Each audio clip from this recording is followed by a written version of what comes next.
recording. Okay.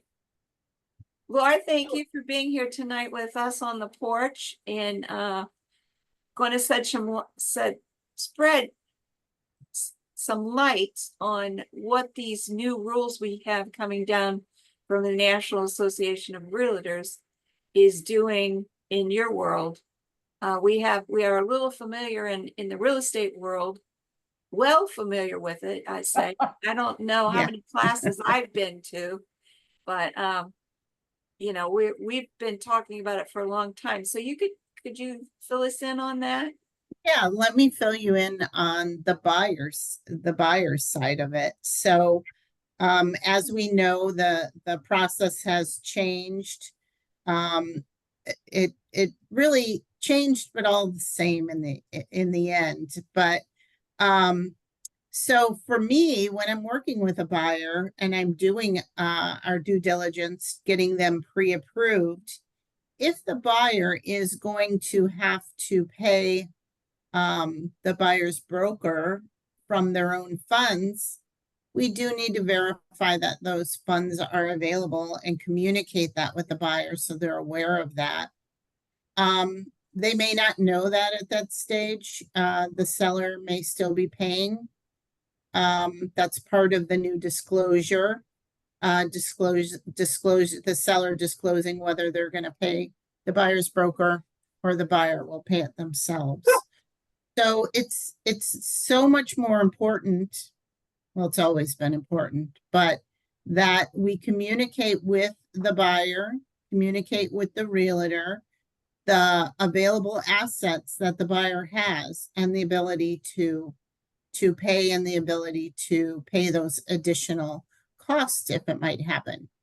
I urge sellers to please continue to pay the buyer's broker.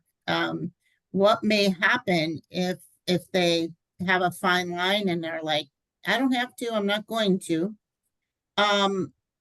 their buyer pool is going to go down, because just because the buyer needs assistance from the seller to get closed, that doesn't mean they're not a good buyer. It's just in their best financial interest to have that seller pay. So I urge any sellers to keep an open mind and think about just their net, what they need to net, and where the purchase price has to be, so both buyers and sellers can come to an agreement. On the buyer's side, just like a VA loan, it's very common the seller pay the cost for a VA loan. The vet has paid their down payment in service, and it's a benefit they deserve.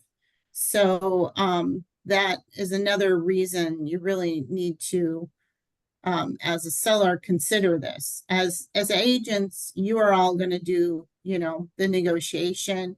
You guys are professional negotiators, and working with your listing agents and sellers. But I just want to urge everybody to think about it. You don't want to lower your buyer pool, because what happens when you lower a buyer pool? Your value it goes down with it. So that's the big thing. The contracts are going to look a little different. The lenders, we need copies of the buyers and sellers agreements. And on the contracts, we do need a separate line stating that if the seller is going to pay the buyer's broker, it needs to be spelled out in the purchase contract as well. Does that all make sense to everyone? Yeah, I'm curious, how are the buyers responding?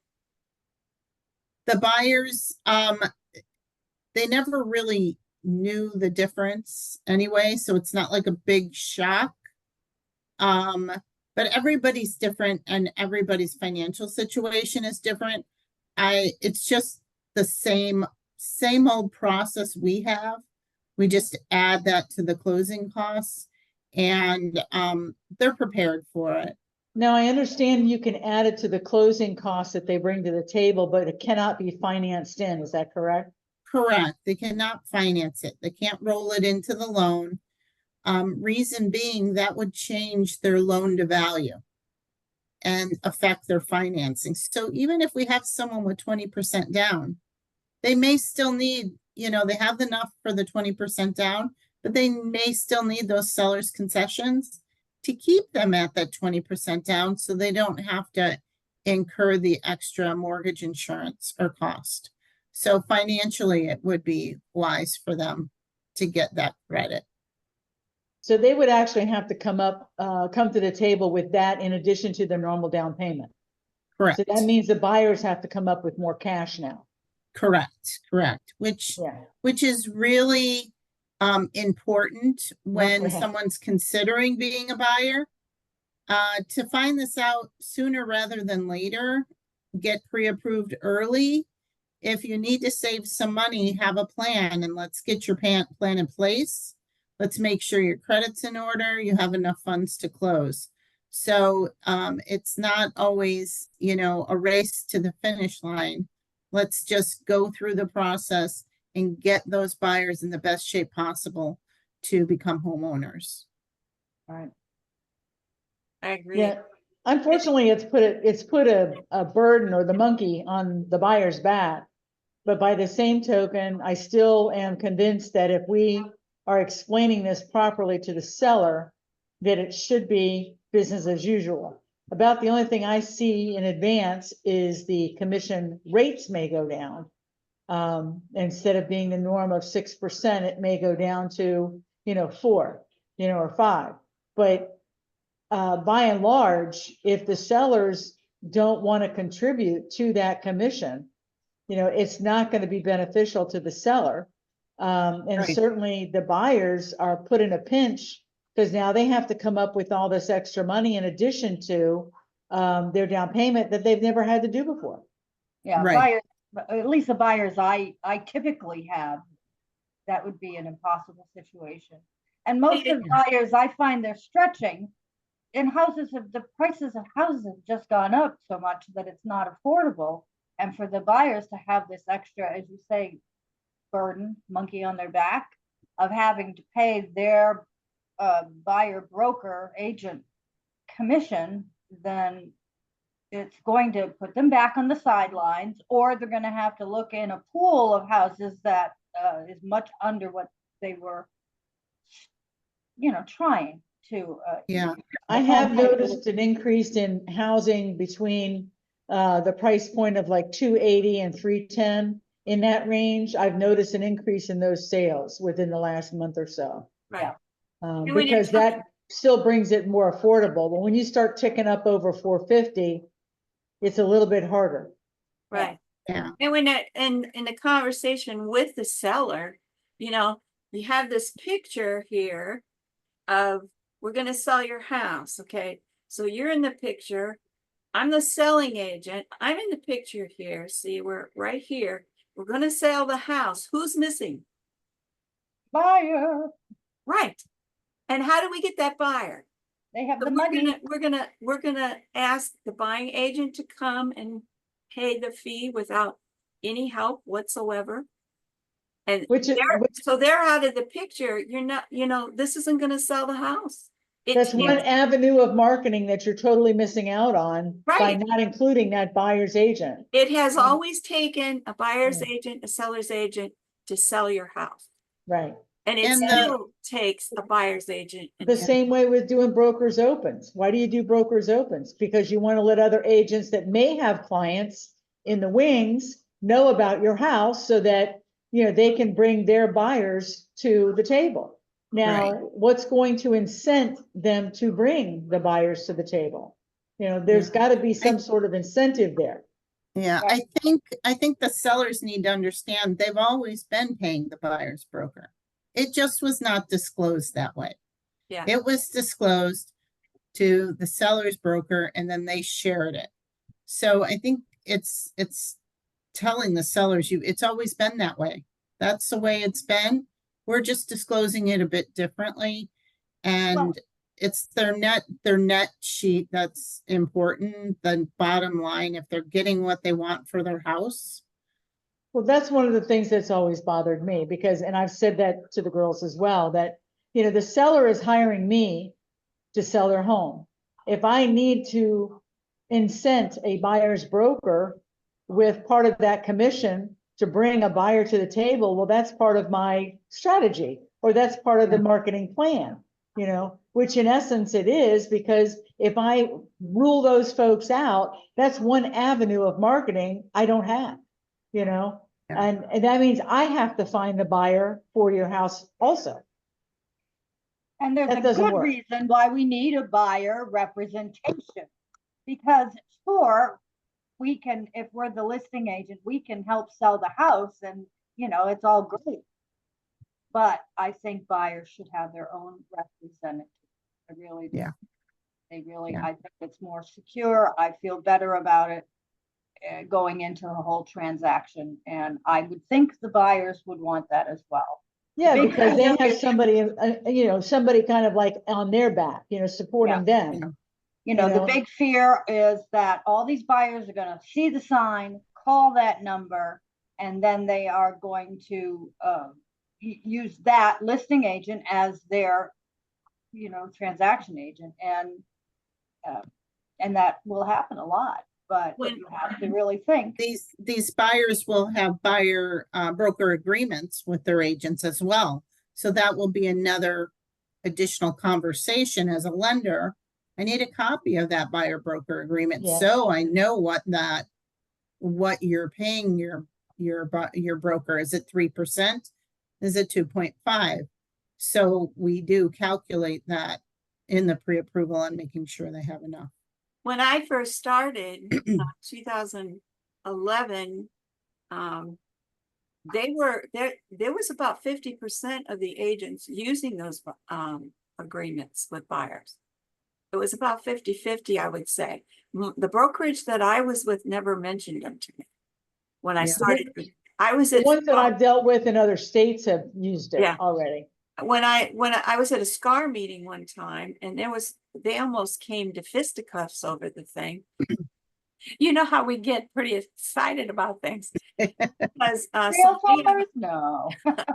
so many of them were, you know, really hot. This needs to be done. We have to do it this way. We're doing it that way. They weren't in the position of having to do it and having to have the seller pay their fees like we are at the moment. Mhm. But it was quite a brawl that day. And then they just slowly went away. Just like signing the transaction broker paper went away. When I started, you had to sign a paper saying you were a transaction and you had to explain it to them. Mhm. They had to sign a paper. And then all of a sudden one day, oh, you don't have to do that anymore because everybody in Florida is that way. Felt really weird to me, but I got used to it. So that all went away, but and I understand that Washington State has been doing this for some time, and everything's pretty much gone back to normal where the seller's paying it, just like it was before, but they are still signing those broker agreements. So that's kind of encouraged. Yeah, have any of you had your buyer broker agreement signed with anybody you're working with yet? I Or have, it yeah. hasn't come up yet? You No, have? I've used it already. I used it about a month ago. I have about 7 people in contact management and SCARs, you know, where you send them pictures or send them listings and stuff. And about 3 months ago, I sent them all an email explaining that they were going to have to sign it. And I did not get a bad response. None of them have asked to look at any properties or anything, but they're looking more now than they were before that. Oh, good. So, and I do have one seller that's going to be in town in October taking a new job. And I've already approached that with her, so I didn't get any bad feedback on that. But to sit down and have a consultant time with them, I have not had that yet. I think it will be good for the relationship between the buyer and the agent. You know, we're coming out of a time a couple of years ago where you just had to get out there and look at houses left and right because they were going so fast. We're back to you guys spending your time getting to know them and that type of thing. I think that will be a positive thing. Well, educating a buyer is never a bad thing. Never. Right, It right. Yeah. doesn't matter what it's on, if it's on financing, And to be honest, I think they expect it. you Yeah. know, they need to find out about their financing. Yeah. Front, For sure, so. for I'm- sure. It's going to be a learning curve for buyers though, because it's pretty wild and woolly and they expect you to, jump at the drop of a hat. And now there are forms and before you can show a house, and there are a lot of things that, and I know that they will take to it fine, but it is going to be a learning curve for the buyers. I think it's also the shock of signing something. Anytime you send something for the buyer to sign, it's like, what am I signing? They don't know, are they committing to something? I mean, what is this, I've had a couple showings for just showings, rentals, and they have no problem signing it. But I've just had to explain, I can't open that door until Right. you sign this. So Well, I think, time will tell us what's gonna happen here. And Laura, we thank you so much for joining us here tonight. Well, thank you for having me. I appreciate it. It's always interesting to me to hear some of the other sides of the transaction. Yeah. Of what they're hearing, Yeah. about us and what's going on there. So thank you for coming. We'll do this again. If it's Okay. okay, I will send out a thing for you. And we thank you for coming. I'm gonna turn the recording off. bye, everybody. Thank you again, Laura. Thanks. Hopefully it's off. No, we're still Oh. recording. I'm still trying to hit the spot